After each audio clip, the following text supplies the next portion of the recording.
Welcome back, dear students. My name is Amna. I am a student of final year, and in this video, I am going to talk about the anatomy of the horse hoof.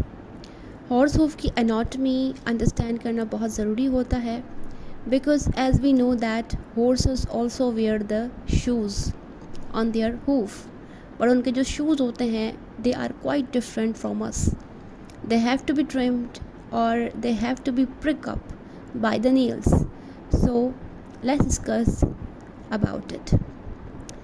तो ये जो questions हैं anatomy of the horse hoof, ये final year जो B veterinary के students होते हैं उनके एग्ज़ाम्स में आते रहते हैं. उनकी एनाटॉमी जो हॉर्स की हूफ की एनाटॉमी है बहुत ही सिंपल होती है. इसके अंदर मोस्ट कॉमनली 4 चीज़ें होती हैं: wall, sole, frog and white line. Now let's understand कि ये कहाँ कहाँ मौजूद होती है. एज़ वी नो, जो भी वॉल होती है, आउटर स्ट्रक्चर होता है हूफ का, उसको हम वॉल कहते हैं. ठीक है, वॉल कहा जाता है, हूफ वॉल कहा जाता है. हूफ वॉल के अंदर 3 पार्ट्स होते हैं. एक होता है उसका सामने वाला पोर्शन जिसको हम टो कहते हैं. मिडिल पोर्शन को हम कहते हैं क्वार्टर, और जो बैक साइड पर पार्ट होता है उसको हम कहते हैं हील. इसके बाद वो पोर्शन आता है जो कि वो ज़मीन पे रखता है, ग्राउंड पोर्शन आता है जिसको हम सोल कहते हैं. सोल के अंदर एक एरिया होता है जो कि कॉन्केव सा एरिया होता है जिसको हम फ्रॉग कहते हैं. राइट, ये ट्रायंगुलर सा एरिया होता है, कॉन्केव एरिया होता है. इसके अंदर एक तो फ्रॉग के अंदर हमारे पास कुछ पार्ट्स होते हैं, जैसे कि ये एपेक्स है, एंगल ऑफ द फ्रॉग आता है. ठीक है, इसके बाद कुछ ये जो बैक हील के साइड पर हील बल्ब्स आते हैं. ये सेंट्रल सल्सस है जो कि फ्रॉग के अंदर मौजूद होता है. यहाँ पे मोस्ट कॉमनली मिट्टी वगैरह फंस जाती है जिसको ट्रिम करना, जिसको निकालना बहुत ज़रूरी होता है. अदरवाइज़ बैक्टीरियल इन्फेक्शन जिसके अंदर बहुत सारे डिजीज़ हैं, लेमनाइटिस, वाइट लाइन डिजीज़, ये हो जाती हैं यहाँ पर. Let's discuss them one by one. Wall के आउटर मोस्ट लेयर है, ये जो वॉल है ये पूरी आउटर मोस्ट लेयर है. This one is known as toe. यहाँ middle portion quarter, back side का पार्ट जो होता है उसको हील कहते हैं. ये भी फाइब्रस मटेरियल की बनी होती है, ग्रो कंटिन्यूसली. अब ये जो वॉल होती है वो हॉर्नी स्ट्रक्चर होती है.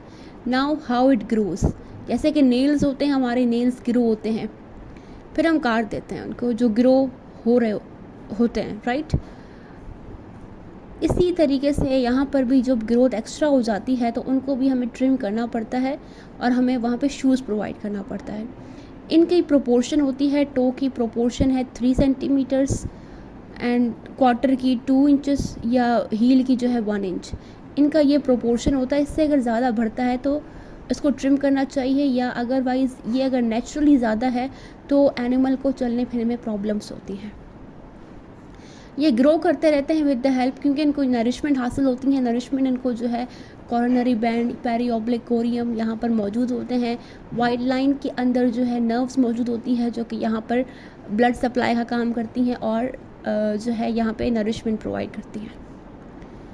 इसके बाद आती है सोल, जो कि फ्लेट होती है, सीधी होती है और कनकेव होती है, हूफ को सपोर्ट प्रोवाइड करती है और सारा जो वेट बियरिंग काम होता है वो सोल के ऊपर होता है. ये भी टफ़ मटेरियल की बनी होती है, फाइब्रस मटेरियल की बनी होती है.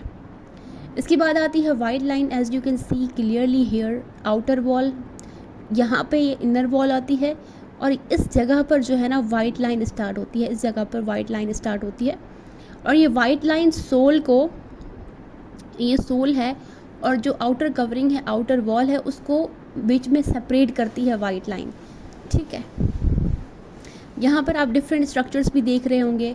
अगर आप पूरी लेग का एनाटॉमी पढ़ते हैं तो पूरी लेग के अंदर डिफरेंट जो है बोन्स आती हैं, जॉइंट्स आते हैं, मगर एट द एंड पेस्ट्रन बोन्स होती हैं, शॉर्ट एंड लॉन्ग पेस्ट्रन बोन्स. इसके बाद यहाँ पर आती है कॉर्डल बोन, पेडल बोन, या इसको कैनन बोन भी कहा जाता है. यहाँ पे नेविकुलर बोन भी आती है. This one is navicular bone.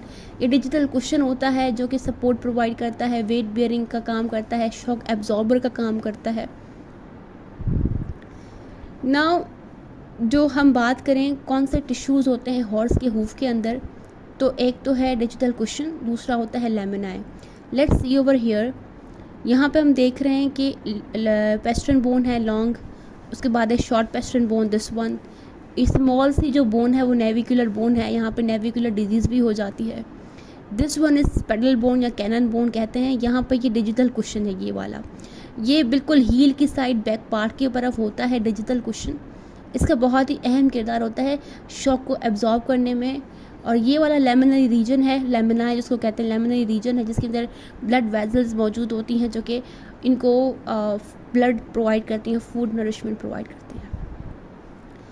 Basically sensitive structure वो होते हैं जो कि ब्लड वेजल्स होती हैं, और जिसको अगर हम डैमेज होता है तो एनिमल की बॉडी को, एनिमल के हूफ को भी डैमेज होता है। तो एक तो कॉर्नरी कॉरियम है। कॉर्नरी कॉरियम जैसा ही हूफ वॉल ख़त्म होती है, हूफ वॉल स्टार्ट होती है ऊपर से, ठीक है, मतलब जो बॉडी की लेग का स्किन का पोर्शन है और हूफ का पोर्शन है, वहाँ से कॉरोनरी कोरियम होता है। कॉरोनरी एक बैंड मौजूद होता है, उसके ऊपर से स्मॉल पेरियोप्लिक कोरियम होता है। ये दोनों ही नरिशमेंट प्रोवाइड करती हैं। They are rich in the blood vessels, so therefore they are the most sensitive structure found in the horse hoof. And then the sensitive laminae मौजूद होती हैं। लेमिनाई कहते हैं बेसिकली ब्लड वेसल्स को। यहाँ पर सेंसिटिव लेमिनाई मौजूद होती हैं जो कि, और सेंसिटिव सोल एरिया होता है यहाँ पर जो कि सेंसिटिव होता है। इसको अगर हम फेरियर, अगर जो कि फेरियर वो बंदा होता है जो कि एक्सपर्ट होता है हॉर्स को शू प्रोवाइड करने में, शू को लगाने में हॉर्स को, अगर उससे कोई भी प्रॉब्लम हो जाती है, कोई गलती हो जाती है, तो ये अगर चार ये पोर्शंस डैमेज होते हैं तो हॉर्स के हूफ को प्रॉब्लम होती है, इम्प्रॉपर शूइंग होती है।